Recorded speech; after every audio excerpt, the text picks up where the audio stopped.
2025-yilning 1-noyabr kuni soat 8:30larda Farg'ona viloyat Ichki ishlar boshqarmasi jamoat xavfsizlik xizmati yo'l harakati xavfsizligi boshqarmasi navbatchilik qismiga Qo'shtepa tumani Katta Boltako'l mahallasi hududida yo'l transport hodisasi sodir bo'lgani haqida xabar kelib tushgan. Aniqlanishicha, shu kuni soat 8:20larda Qumtepa Boltako'l Tinchlik avtomobil yo'lida 2007-yilda tug'ilgan haydovchi boshqaruvidagi Damas rusumli avtomashinasida yo'l transport hodisasini sodir etgan.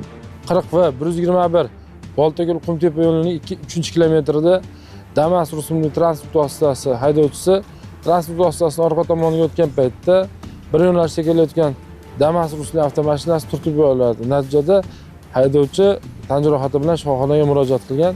Surishtirishlar davom etmoqda. Harakatda mavjud qoidalarni chetlab, yo'l harakati xavfsizligi qoidalariga amal qilmagan Damas egasining shoshma-shosharligi sabab jarohatlangan shaxsga shifokorlar tomonidan zudlik bilan birinchi tibbiy yordam ko'rsatilgan. Biroq olingan og'ir tan jarohati sabab u hayotdan ko'z yumgan.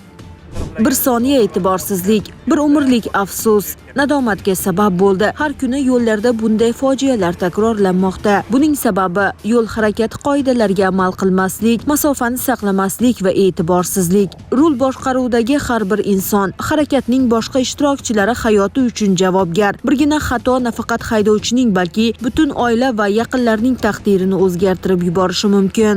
Shuning uchun har safar rulga o'tirganda hushyor bo'ling. Tezlikni oshirmang, tezlik me'yorlariga amal qiling, oraliq masofani saqlang, asosiysi esa e'tiborli bo'ling.